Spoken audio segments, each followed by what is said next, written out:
Hey there, friends. I know this doesn't apply to most of you out there, but do you know anybody that thinks you're silly and you're paranoid because you have a firearm to protect yourself? Because the cops are going to protect you if you ever need anything, right? First, guys, go check out my friends over at cmgcom. These guys walk the walk. They don't just talk the talk whenever it comes to any kind of Second Amendment support. These guys are very active in the community as far as putting their money where their mouth is. Not only that, they make great firearms too. You can get your selection of calibers, Cerakote finishes, different types of action. One of the cool things about it is you also have a feature where you don't have to pay full price now. You can pay in payment plans. This is a pretty cool feature. Allows you to save a little bit of money now, keeps the money in your pocket, and pay over the course of time. I recommend taking a look at this if it's something that fits your needs. Go to cmgcom, use my discount code FTATF. Again, my discount code is FTATF. Receive 10% off your purchase at cmgcom. Local police in Toronto are prescribing new safety measures that locals can avoid violent encounters with thieves. One of the recent bits of advice included Toronto police telling residents of the town you can pronounce this, I'm not going to leave their car key fobs near the door to avoid being attacked in their homes by potential burglars. Quote, car thefts have doubled in years, we're told, and thieves have begun breaking into houses to steal keys in order to steal cars. Again, quote, they're breaking into your home to steal your car. They don't want anything else. That's from the constable. So look, man, quit making it so hard on these guys to steal your car. We know what they want. Just let them have it. They are literally telling these people that in order to potentially avoid any violent encounter with a burglar, hey man, just make it easier on them.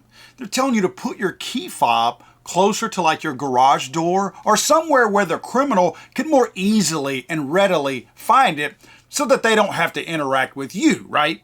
They don't want to meet any real resistance because you might get hurt. Let's remember, this is Canada, and Canada has super strict gun laws. They have been disarming their people for several years now.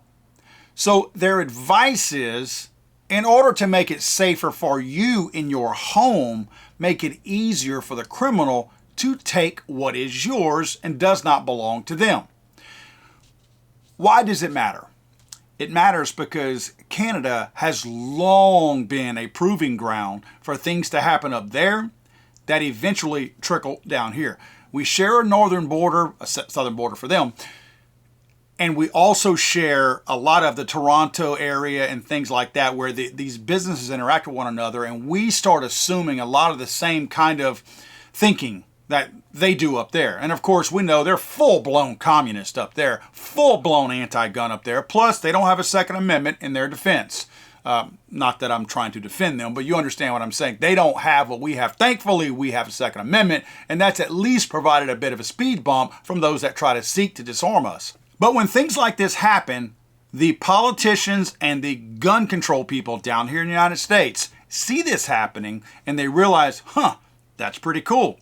In fact, just last week, Pittsburgh actually came out with an article that said that certain things they would not be responding to, the police would not be responding to, if there was any kind of violent call at your house. They would deem whether or not the visit to your home was necessary. And that was during normal hours. They were saying certain things like theft and whatnot they would not be responding to because they're too short-handed. Remember, we've defunded the police at this point. Again, totally different story there.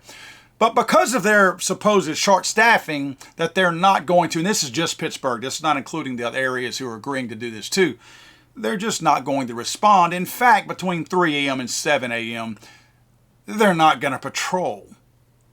So there's essentially a happy hour for criminals in Pittsburgh between 3 a.m. and 7 a.m. every single day. So we're already seeing the lack of resistance in our own country, especially in the big cities. I see this to be something that is not going to make it, if at all, but at least slower to get to more of the rural areas. It's less likely to make it out there. Those areas are still not having as big a problem, but they are having a problem as some of these bigger cities. The bigger cities, the lack of respect for anybody. I'm not talking about law enforcement. The lack of respect for anybody in these bigger cities is certainly a precursor to everything else that happens. And of course, law enforcement get to a certain point where they're like, well, if they don't respect just an average person on the street, just a little old person like me, they're certainly not going to respect anybody either that has that badge with the amount of negativity that has been painted on them. And again, this is not an argument about pro or anti law enforcement, because I have my own opinions. It's like every other job out there. You have crappy janitors, good janitors, crappy teachers, good teachers, crappy law enforcement, good law enforcement. And I do believe that. I think the ATF is probably the only place that doesn't have good employees. But you see what I'm saying. They have chipped away and eroded at any kind of respect for and a semblance of law. I'm not speaking of law enforcement, just the law in general. The wackos on the far left have convinced you that if you have any kind of reason that you feel like you have been, let's just say, discriminated against in any kind of way, then you have a right to take what you believe is yours. And on top of that, we're not going to prosecute you with the full force of the law. In fact, if we're talking about guns, most of the gun laws aren't even enforced anyway. They're typically used as a plea down. Like if you plead down to whatever the charges are and allow us to get information on one of your partners to rat them out, we're going to drop the gun charges. And in many cases, that's what they do. In fact, you're hearing recently where they're talking about, oh, crime is down. You know why crime is down? Because the DAs, one, they're not arresting people. If they arrest them, they're not charging these people. They're letting them out. And on top of that, they're not reporting the crimes to anybody else who's asking, like the FBI. So it's funny how your numbers can go down when no one is reporting them. That's pretty much how it works. But this is scary to me that we are seeing issues like this where the actual law enforcement in Canada are telling people, make it easier on the criminal to steal what they came for, and you might be able to avoid some kind of a violent encounter. Now, my question is, should we have a questionnaire that we leave at the front door? Maybe we just set up a website for criminals to log into, and I can put my address and I can put all of my relative pertinent information to my home, what kind of truck I own, what kind of vehicle I have, what kind of valuables I have, how many people live in the house, if there's anybody in the house worth raping, and just let you decide if my house is worth breaking into, and you can log into that website and let me know if you feel like you need something. If there's anything I need to do to make it easier on you to just take what you want so that I don't get hurt, because we don't want you having guns in your house because you might actually shoot somebody that's in your house stealing stuff or trying to rape people or kill them. So if we could just be so kind enough to have these criminals out there log into this new website that we can build, and we can list heck, I'll just even list my credit card information. Let me just put that out there too. That way you take whatever you want, and maybe we don't even have to have an encounter. Maybe I won't even have to ever see you. Now the rape part, we might have a little bit of an issue with. If you're coming to rape me, I might take offense to that. I might put up a little bit of a fight, if you know what I mean. I'm joking, right? My point in all this is, why are we devising ways to make it easier on the criminal instead of making it harder on the criminal? If we're here to try to prevent crime, as law enforcement apparently was supposed to do, why are they giving suggestions to make it easier on the criminal?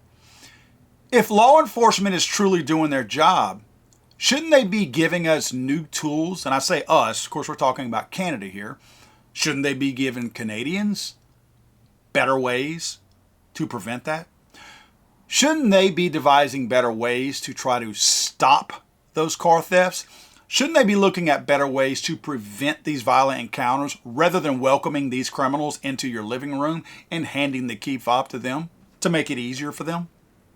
It seems like law enforcement has completely lost its way, because this was probably the biggest thing that was disheartening to me when I read this article, is that the entire culture and the mindset with law enforcement has gone from crime prevention to crime ease, so that they don't have to fill out paperwork on the violent crime that would take place if you encountered these people that they're trying to make it easier to steal from you. God save the Queen, man. I'm sorry, I thought this was America.